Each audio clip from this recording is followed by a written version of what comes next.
கர்த்தருடைய பரிசுத்த நாமத்திற்கு மகிமை உண்டாவதாக. தேவன் அருளியப்போ மினிஸ்ட்ரி மூலமாக உங்களோடு தொடர்பு கொள்வதிலும் இந்த மகிழ்ச்சி அடைகிறோம். இன்றைக்கும் இந்த நாளிலும் தேவன் நமக்கு கொடுக்கிற வார்த்தை நீதிமொழிகள் 3ஆம் அதிகாரம் 11, 12 ஆகிய வசனங்கள். என் மகனே, நீ கர்த்தருடைய சிட்சையை அற்பமாக எண்ணாதே. அவர் கடிந்து கொள்ளும் போது சோர்ந்து போகாதே. தகப்பன் தான் நேசிக்கிற புத்திரனை சிட்சிக்கிறது போல கர்த்தரும் எவனிடத்தில் அன்பு கூறுகிறாரோ அவனை சிட்சிக்கிறார். ஹல்லேலூயா. கிறிஸ்துவுக்குள் பிரியமானவர்களே, கர்த்தருடைய வார்த்தை சொல்கிறது, என் மகனே, நீ கர்த்தருடைய சிட்சையை அற்பமாக எண்ணாதே. அவர் கடிந்து கொள்ளும் போது சோர்ந்து போகாதே. தகப்பன் தான் நேசிக்கிற புத்திரனை சிட்சிக்கிறது போல கர்த்தரும் எவனிடத்தில் அன்பு கூறுகிறாரோ அவனை சிட்சிக்கிறார். ஹல்லேலூயா. நம்முடைய வாழ்க்கையிலே அநேக நேரங்களிலே சிட்சைகள், பாடுகள், உபத்திரங்கள் வரும். ஏனென்றால் நாம் மனம் திரும்ப வேண்டும் என்பதற்காக. கர்த்தர் நம்மை சிறிய காரியங்களிலே சின்ன சின்ன சிட்சையை கொடுத்து நம்மை திருத்துவார். நாம் மனம் திரும்ப வேண்டும் என்பதற்காக. நம்முடைய குடும்பத்திலே ஏதோ ஒரு பிரச்சனையா இருக்கலாம், ஏதோ ஒரு உபத்திரம் போன்று தோன்றலாம். கர்த்தர் அந்த சிட்சையை நமக்கு கொடுத்திருப்பதற்கு காரணம் நாம் மனம் திரும்ப வேண்டும் என்பதற்காக. நாம் அவருடைய வழியிலே நடக்க வேண்டும் என்பதற்காக. நாம் கர்த்தருடைய வழியை விட்டு விலகி அவருக்கு பிரியமில்லாத வாழ்க்கையை வாழும்போது நம்மை அவர் சிட்சிக்கிறார். ஏனென்றால் அவர் நம்மை நேசிக்கிறார். நம்மை அதிகமாய் நேசிப்பதினாலே, நம்மிடத்தில் அன்பு கூறுகிறதுனாலே அவர் நம்மை சிட்சிக்கிறார். தண்டனை கொடுத்து நம்மை திருத்துகிறார். ஹல்லேலூயா. நாம் கர்த்தர் சிட்சிக்கும் போது, நம்மை கடிந்து கொள்ளும் போது நாம் சோர்ந்து போகக்கூடாது. நாம் அதை அற்பமாய் எண்ணிவிடக்கூடாது. ஏன் நம்முடைய வாழ்க்கையிலே இந்த உபத்திரவம், ஏன் இந்த பிரச்சனை என்று சொல்லி ஆராய்ந்து பார்த்து நம்முடைய வழிகளை சீர்திருத்த வேண்டும். நம் தேவனுக்கு பிரியமில்லாத வழியில நடக்கும்போது, நம் தேவனை தேடாமல் வாழும்போது, நம்முடைய வாழ்க்கையிலே சிட்சைகள் வரும்போது மறுபடியும் நாம் தேவனோடு நெருங்கி வாழ வேண்டும். ஹல்லேலூயா. இன்னும் அதிகமாய் கர்த்தரை தேட வேண்டும். அவருடைய வார்த்தைக்கு கீழ்ப்படிந்து வாழ அர்ப்பணிக்க வேண்டும்.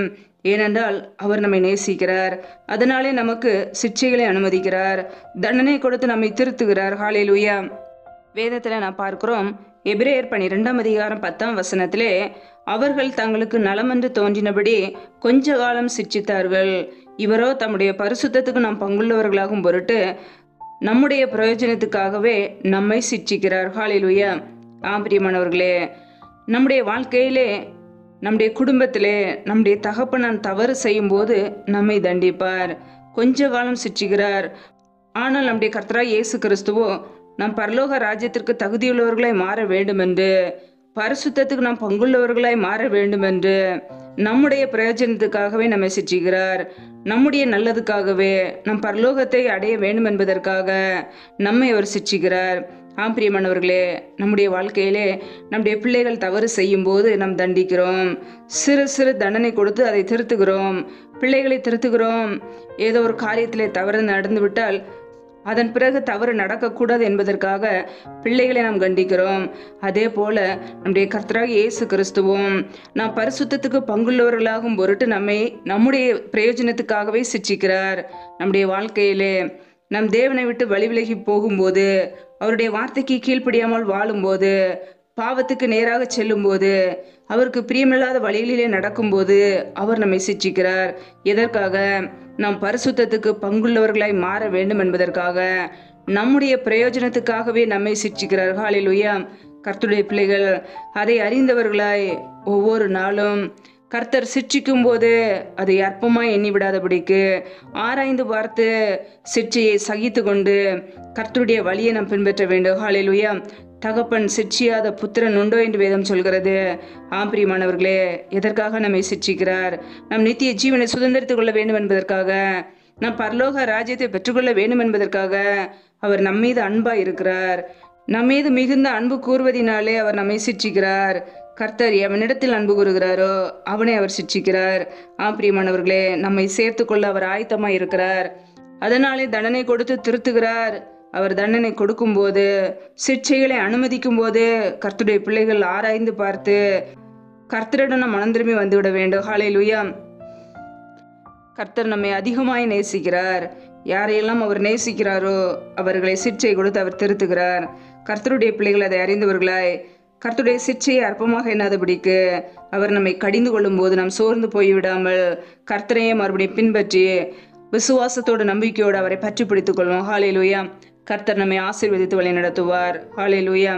கர்த்தர் தாமே இந்த வார்த்தையின்படி உங்களை ஆசீர்வதிப்பாராக. ஆமேன். நம்மை நாமே அவருடைய சமூகத்திலே தாழ்த்தி அர்ப்பணித்து ஜெபிப்போம். ஜெபம். எங்களை அதிகமாய் நேசிக்கிற எங்கள் அன்பின் பரலோக தகப்பனே துதிக்கிறோம், ஸ்தோத்திரிக்கிறோம் அப்பா. ஒவ்வொரு நாளும் கண்ணீர் மணி போல எங்களை பாதுகாத்து கிருபையோடு ஜீவனோடு வைத்திருக்கிறதே உமக்கு நன்றி அப்பா. நல்லவரே துதிக்கிறோம், வல்லவரே துதிக்கிறோம், மகிமை உள்ளவரே துதிக்கிறோம். நேற்று மீண்டும் மீண்டும் மாறாத எங்கள் அன்பு நேசரே துதிக்கிறோம் அப்பா. இந்த மாதம் முழுவதும் எங்களை கண்ணீர் மணி போல பாதுகாத்து கிருபையோடு வைத்திருக்கிறதே உமக்கு நன்றி அப்பா. புதிய மாதத்தை காண செய்ய போற கிருபைக்காக நன்றி நன்றி நன்றி. எங்களை ஆசீர்வதிங்க அப்பா. உடைய கரங்களிலே அர்ப்பணிக்கிறோம். எங்களுடைய குறைகள், குற்றங்கள், தவறுகள், மீறுதல்கள் எல்லாவற்றையும் மன்னிங்க. உடைய பரிசுத்த இரத்தத்தினால் கழுவி எங்களை சுத்திகரிங்க அப்பா. எங்களை பரிசுத்தப்படுத்துங்க. எங்களுடைய வாழ்க்கையில நமக்கு பிரியமாய் வாழ அர்ப்பணிக்கிறோம். உடைய வார்த்தைக்கு கீழ்ப்படிந்து வாழ அர்ப்பணிக்கிறோம். அதற்கேற்ற கிருபைகளை கொடுப்பீராக. எங்களை ஆசீர்வதிங்க. யாரெல்லாம் இணைந்து ஜெபிக்கிறார்களோ ஒவ்வொரு பிள்ளைகளையும் உடைய கரங்களிலே அர்ப்பணிக்கிறோம் அப்பா. ஒவ்வொரு பிள்ளைகளையும் ஆசீர்வதிங்க. பிள்ளைகள் செய்கின்ற வேலைகள், தொழில்கள், வியாபாரங்கள் எல்லாவற்றையும் ஆசீர்வதிங்கப்பா. என்னென்ன வேலைகள் செய்கிறார்களோ வேலை செய்வதற்கேற்ற நல்ல பலனை, சத்துவத்தை கொடுங்கப்பா.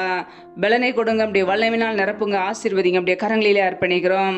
கையின் பிரயாசங்கள் வெறுமையாய் போகாதபடிக்கு, வீண் செலவுக்கு போகாதபடிக்கு, வட்டிக்குன்னு சொல்லி போகாதபடிக்கு என் தேவன் பிள்ளைகளை ஆசீர்வதித்து உயர்த்துங்கப்பா. பிள்ளைகளுடைய கையின் பிரயாசங்களை வர்த்திக்கப்படுங்க, பெருகப்படுங்கப்பா. ஆசீர்வதிங்க. எந்தெந்த குடும்பங்களிலெல்லாம் பலவீனத்தோடு, சோர்வோடு, வியாதியோடு இருக்கிறார்களோ என் தேவன் அவர்களை பலப்படுத்துங்க. அப்படியே சுகமாக்கும் கரம் பிள்ளைகளை தொட்டு சுகமாக்கட்டும் அப்பா. பலவீனத்திலே அப்படியே பலன் பரிபூரணமாய் விளங்கட்டும். என் தேவன் ஒரு அற்புதத்தை கட்டளையிடுவீராக. பிள்ளைகள் வாழ்க்கையில் உள்ள பலவீனங்கள் எல்லாம் இயேசு கிறிஸ்துவின் நாமத்தினாலே நீங்கி போகட்டும்.